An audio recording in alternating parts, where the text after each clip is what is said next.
Welcome to the Governance and Innovation podcast. Today we're dealing with really large, big topics with faith, governance, and society. And we're delving into this new thing for us, Islamic Public Value. What is it and how can it teach us? What can it teach us in the face of challenges that we face here in Europe, in the world, here in Estonia? And I'm very pleased that discussing this with me today we have two very distinguished guests. Professor Wolfgang Drechsler, professor at Ragnar Nurkse department and also Honorary Professor at University College London. And Dr. Salah Chafik, senior researcher at University College London, Institute for Innovation and Public Purpose. Welcome. Thank you. Thank you very much. Thank you for being here. So the reason, let's say the acute reason for being here is that we had a really joyous occasion yesterday. Something quite unique, let's say, in Tallinn University of Technology. You presided over the launch of Islamic Public Value Network. And this initiative, for the listeners, is a kind of the final step in this massive project that you've been leading for quite some years now, that was founded by the John Templeton Foundation, generously founded. And we come back to this network and perhaps also to the project. But let's start with a broader question to get people who are perhaps alien to this Islamic public value here in Estonia. And so where does this interest to study Islamic public value stem from? Maybe Wolfgang, would you like to start? So it is best probably conceptualized if we see Islamic public value as one of the elements of what we call non-Western public administration. That means the realization that what we think of as a global best public administration is actually not global, but it is Western. And it works in certain Western places, although it is questionable, especially these days, whether it is working so well everywhere or not. And it has come under a lot of attacks. And if you do that, if you think about it this way, then you must look for PA paradigms that can be real competitors to the Western system. They need to be global, they need to be able to compete with the digital, they need to be very nuanced, there needs to be a lot of theory.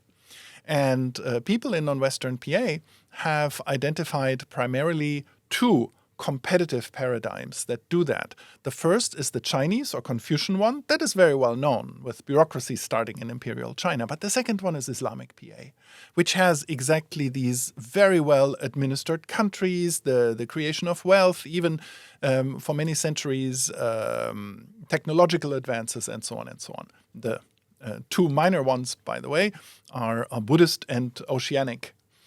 So these would be the five systems we have today. But the two main competitors to West is this. And so Islamic PA is inherently important just on this side. And Salah and myself decided to have a project like that, as you mentioned, with John Templeton Foundation, specifically on the Islamic PA, because very often there is such a claim as that Islamic PA was really great during the height of the Ottoman Empire, but that we don't have so many case studies of actually working Islamic institutions today.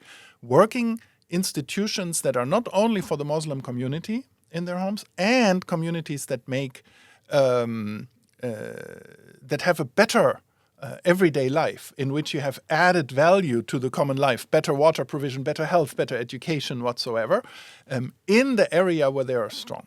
So this is something we wanted to look into, and we got this project, as you mentioned. And then, because of the affiliation actually with the UCL Institute of Innovation and Public Purpose under Mariana Mazzucato and Deputy Director Ragnar, who is the former head of our department here, the focus within public administration came to be on public values. So we started with Islamic public administration and then realized that it is a very good idea to specifically focus on public value provision because it's very intuitive. It is something where this institute is really world leading and it captures the imagination, shall we say, and particularly characteristics as those PA scholars that have dealt with Islamic PA have singled out. So we thought we would go more specifically that avenue, and I think this has served us rather well. Well, excellent. Sounds really intriguing and relevant in, as you say, in looking for alternative ways of interpreting public administration. But let's try to understand this Islamic public value. I mean, we have a vague idea. We might have an idea what public value is, but how does this public value then is transformed when you look at through this prism of faith or this kind of a Islamic ethical legal frameworks, and how is this opposed to this traditional or Western understanding of what public value is? Salah, maybe you want to open this. Yeah, absolutely. Thank you. And building off of what Wolfgang was saying, and actually your last point about traditional, understanding perhaps traditional as Western or traditional as in the other paradigms, right, and other traditions. I think if we introduce religion to the mix, if you will, so not just Islam, we can think of, let's say, a horizontal and vertical component of public administration and just creating and crafting public value. What I mean by that is that there are incentives and perhaps even obligations towards your fellow citizens, right, and neighbors, colleagues, etc. But there's also then, let's say, a vertical component of those incentives and obligations to want to motivate human behavior, and especially delivery of public services, especially towards creating communities and overall societies that can contribute towards the common good, right, and achieving broad, widely accepted societal goals, which is broadly, the definition of public value. So I think that's where, let's say, we can start to hone in and get a better sketch of what something like Islamic public value might mean, as well as its relevance, not just perhaps within that context, but in other contexts. That's broadly, I guess, my thoughts there. Okay, so how does then this looking through the faith, like you mentioned this definition of public value. So you have a horizontal, you're to your fellow citizens, but you have a vertical towards integrating all into and creating this kind of coherence. And what does this added value of faith, and of course it is not faith, but we know that there are institutions that are surrounding this. What kind of lens do you use at looking at this Islamic public value? I think a lot of what we saw actually through this multi-year project, and we should mention that there was above actually 40 scholars working on this from various geographies and universities around the world. We saw that these, as you said, the embodiment of, let's say, faith and particularly Islam was in these institutions. First of all, they were grassroots institutions in the sense of they're very much a lived tradition, and oftentimes, we talk about this frequently. The best KPI perhaps of good public administration and services is actually how long have you been around, right? How long have you been able to sustain an institution? And some of these are around for centuries. KPI being the key performance indicator, right? Exactly. So how well you're doing. Exactly. How well you're doing, and that's really a metric. If you've been able to be around as an institution and deliver services, et cetera, for that local community for centuries, that's a pretty good key performance indicator.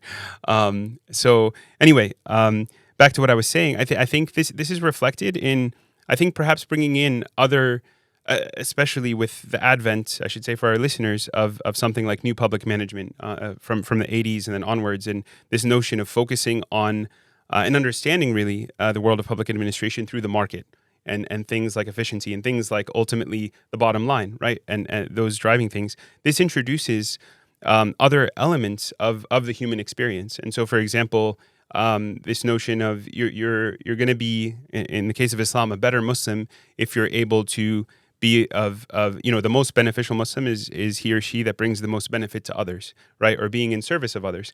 And so you might not be getting kind of like a worldly accounting or money for that, but there's a divine accounting, if you will, and understanding of value.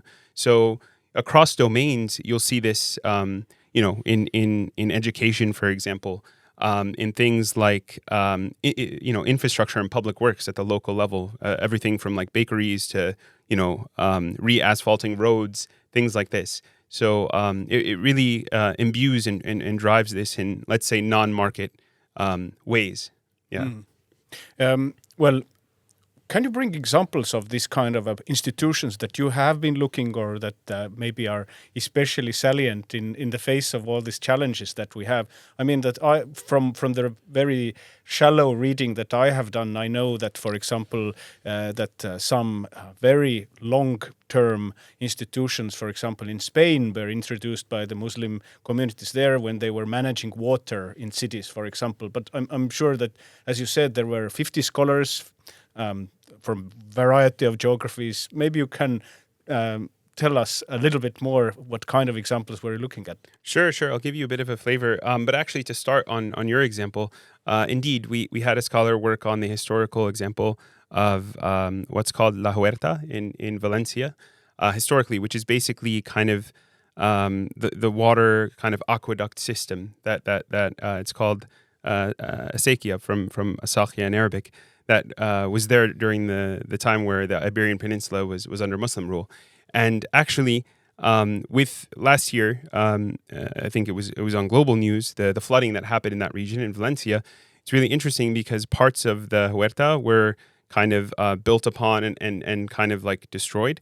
And those were the parts that were significantly flooded versus the areas that part of it was like retained and there's still agriculture and things like this. So that's a really, once again, getting back to this notion of long-term impact being really important in public services. So that was an example. We also, I touched a bit on education. We saw in the world's most populous Muslim country, Indonesia, we saw various case studies actually coming out of an institution called pesantren. And a pesantren can be thought of as a school, we can say in Arabic like a madrasa, where the Islamic sciences are taught, but so are, let's say, the secular sciences, right? Things like mathematics, language, etc. And there's also a really large focus on, for example, the environmental preservation and things like this. So we saw various aspects just from one institution that's focused nominally on education that kind of touches on various other domains. We also saw institutions that kind of are a catch-all. So they promote, let's say, civic duty, but they also promote through Sufism, which is kind of the spiritual refinement aspect of Islam. They promote public services and what I was mentioning earlier, service to others as a form of like worship, as a form of faith. So the example of Zawaya in Morocco, for example, the example of Darbar in Pakistan, we had two scholars work on that. So that's another, I guess, genre, if you will. We can also think of it perhaps, getting back to kind of the public administration lens, we can think of it from the level of institution, like where it's operating. So we had institutions at the kind of ministry level, right? So, for example, we had two publications come out in the Gulf region between Qatar and Saudi Arabia, looking at what's called Majlis al-Shura, or this notion of this council, this advisory kind of committee that really is at the ministry level. We can kind of zoom in to the grassroots and think about various other institutions. For example, in Uzbekistan, there's an institution known as the Mahalla, which literally translates to kind of the neighborhood. And that operates kind of as usually elders, not usually, I should say.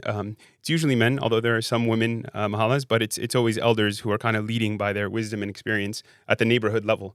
That's a bit of a flavor of kind of the various institutions that exist that are diverse both in their institutional domain, let's say, and the level that they kind of operate at. Mm-hmm. Thank you. I mean, these all sound very interesting, and I'm sure that whoever is listening would like to know more exactly. So how are they working? But if I understand correctly, then one thing that kind of sums them and perhaps the lens that you were mentioning is the aspects in addition to market efficiency and this kind of a moral and ethical grounds, right? Yeah, absolutely. And to summarize, it's this notion of civic duty that's through faith. So as an individual, you're partaking in these things that would hopefully make one a better person, but also it's through service to others and being mindful of that and creating just a space where a decent life can unfold.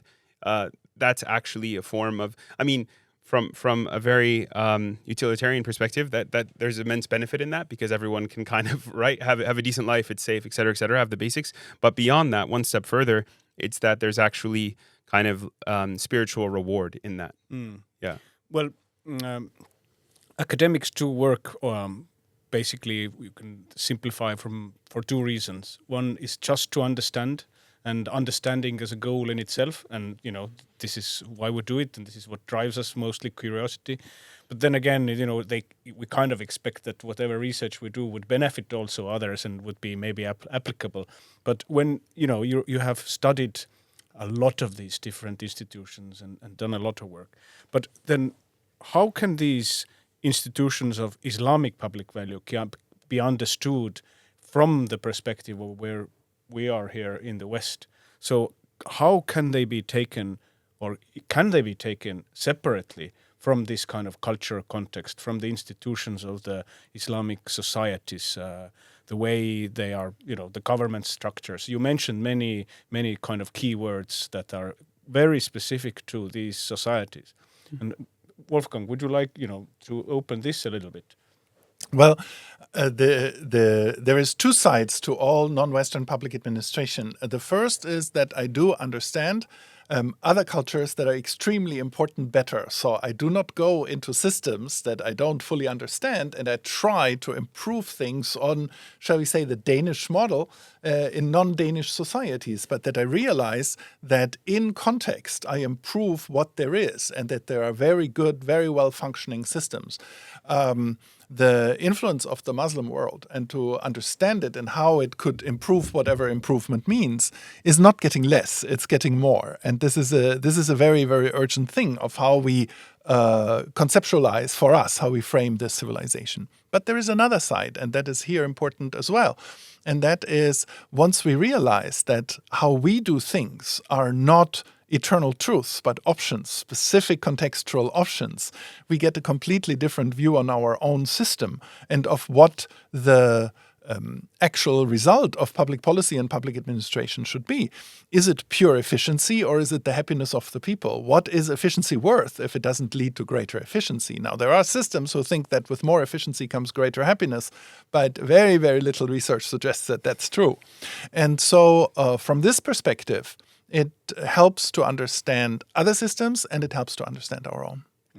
But I mean, the traditional view is still, I think, traditional, I'm using this word again, but let's say, a very widely spread view here in the West is that we are spreading democracy and good life to the rest of the world. And we may be worse off or better off while doing it, trying to impose our ideas. And if I understand correctly, that in the very general level, this is actually kind of critiquing this kind of approach and showing that it is not so black and white, so unidirectional. Well, I mean, first of all, what you were saying about spreading democracy and happiness and so on, that would have been a bit more convincing a year ago to say about the West than it is today. Although I do think that what used to be the West is still the West, only it dropped back several centuries. So this is an interesting perspective to take on this side. But I think that if you look at the current discourse of what is wrong with the West or what are the problems with the West, one of the arguments that's often made is that the West doesn't take its own values too serious anymore, especially the great values of the Renaissance and the Enlightenment, let alone earlier ones.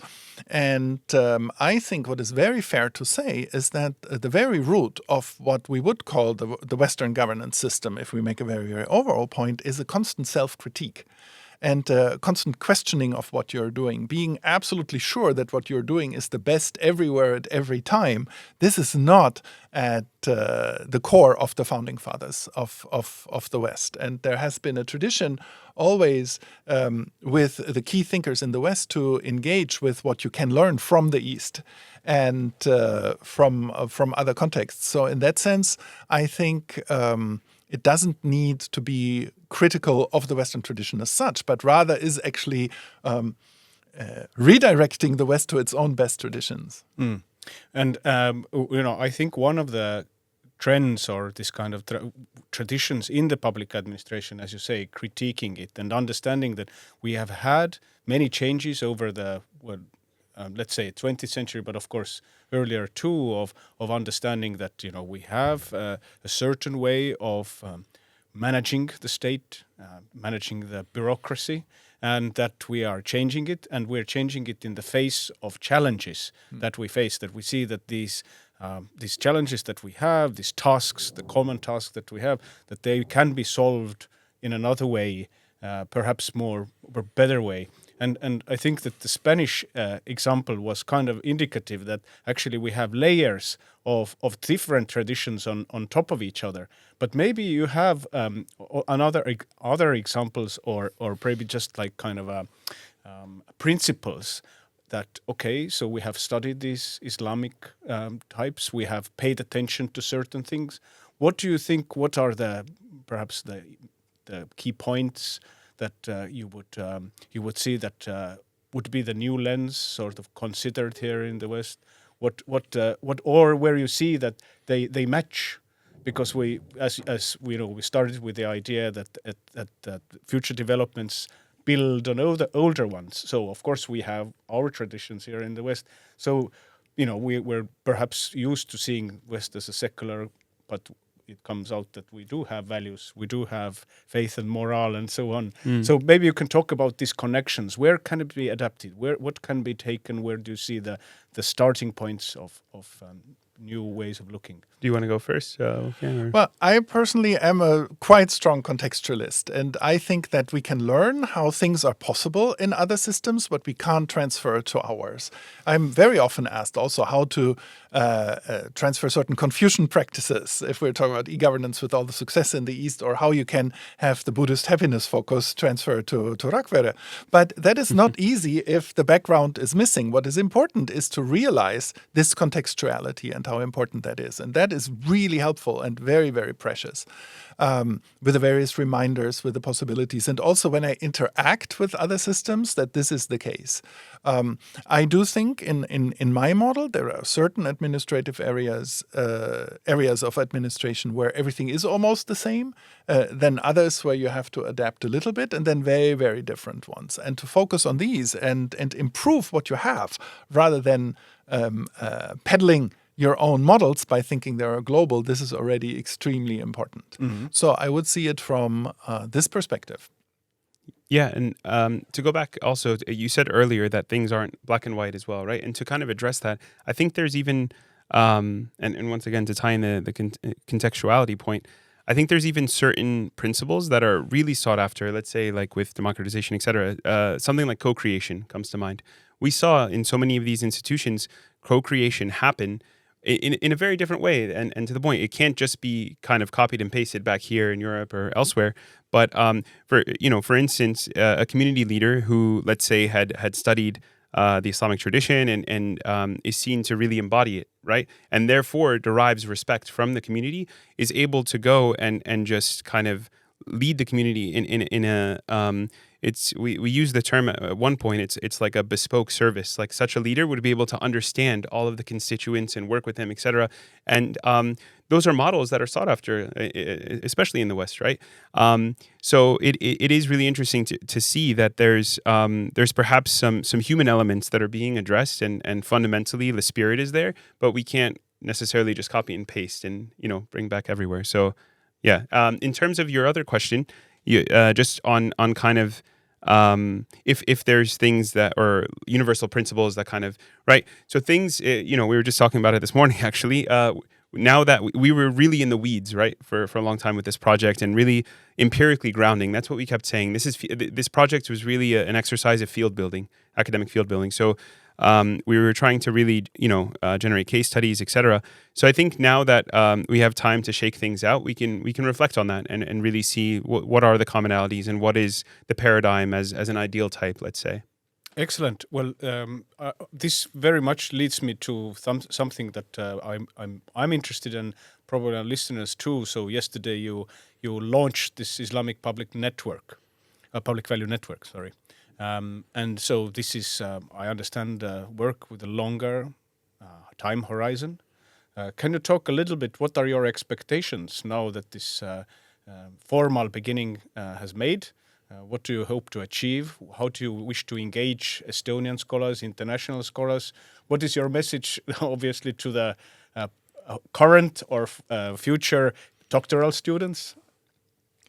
So when you finish a project, and especially a research and publication intensive project like this was, and in a field that is relatively new, you automatically build a community by the people who engage. And sometimes we had very, very senior scholars, Western and Eastern, who had not really dealt with this question before, but found it really fascinating to now engage with this.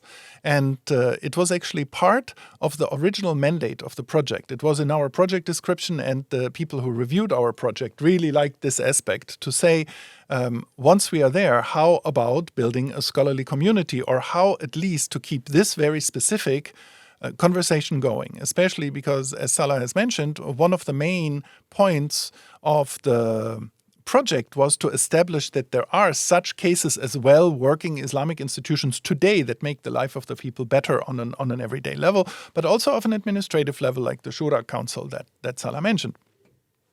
So this is where we are. Publications are there, including these two that we had yesterday, but we don't want this conversation to stop. This is not that you build an entire field or department or degree, but how you develop scholarship is that it is applied to various sub-themes, that it is looked at from different sides, that there are new publications where you can focus on and look at the different or the common traditions. And we were able, with the help of that project, to establish such a network with, we have 5 partners altogether, and we decided to locate it at Tallinn, which is very hospitable for this, and Ragnar, Nurkse and our school are perfect places to have this at, and the institutional and personal support has been tremendous. And so, if you will, it is about facilitating the continued discourse and its refinement, and to express this also in publications, not in such an intense and almost pushy way as we did with the project, but in a normal way of scholarly engagement. And this is what we started fully yesterday. We signed an MOU on that in Delhi in February. And since yesterday, this MOU has become alive here. Excellent. Salah, what are your expectations to the network, and what do you hope to achieve? Expectation-wise, I think, as Wolfgang was saying, I think this is, we want to make a big tent. What I mean by that is the core group of scholars, I think, will be from, public administration. But we also want to, taking a step back, and I think, once again, getting back to this concept of public value, we want scholars who otherwise might be involved in, looking at perhaps theological aspects, or this medieval thinker, or this, looking at this text, etc. What we call normally Islamic studies departments or regional studies, etc. We want them to look at our core research question, if you will, or core interest, which is, like, once again, creating a space, right, contemporarily for the good life to unfold, right? Going back to notions early on of Al-Farabi, and who took from the early Greeks, this notion of in Aristotle's ephemonia, right? Living and doing good. So I think that's, at least for me, that's the overall kind of like vision that's always steering the ship, if you will. And one last point is that we also want to, besides the interdisciplinary point, we want to really make sure that junior scholars and graduate students can really be involved. So we're thinking of things like paper development workshop, for example, where we might invite them, and in the spirit of having continued let's say stream of publications. So that's generally speaking the plan. Well, if I understand correctly, then with the establishment of this network here in Tallinn, then you're also establishing, Tallinn as a place, as a locus of studying what is good life and how public administration can support it in this quite new, I don't know if I can call it revolutionary, but at least groundbreaking area of Islamic public value, putting Estonia in the sense on the map, or Tallinn on the map of studying these things.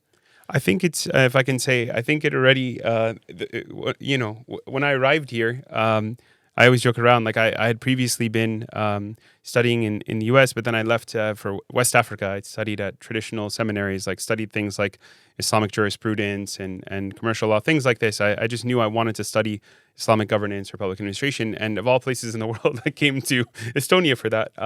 Wolfgang had started, early 2010s, this notion of non-Western public administration. So I think, Estonia and specifically the Ragnar Nurkse department had already kind of been at the forefront there. And this is perhaps moving, one important sphere forward. But even in yesterday's event as well, we look forward to, generally speaking, the other paradigms and pushing this type of research forward. Well, I'm very, very glad that you could to have this conversation and get this word out that looks like there's a lot of people engaged, that there is really an intercultural dialogue that you have started a long time ago already. Now has a new step and a kind of a new, let's say, empirical and perhaps a theoretical foundation as well. So, thank you for coming. Thanks for explaining a little bit, opening this topic. Wish the network long life, and thanks again. Thank you. Thank you very much.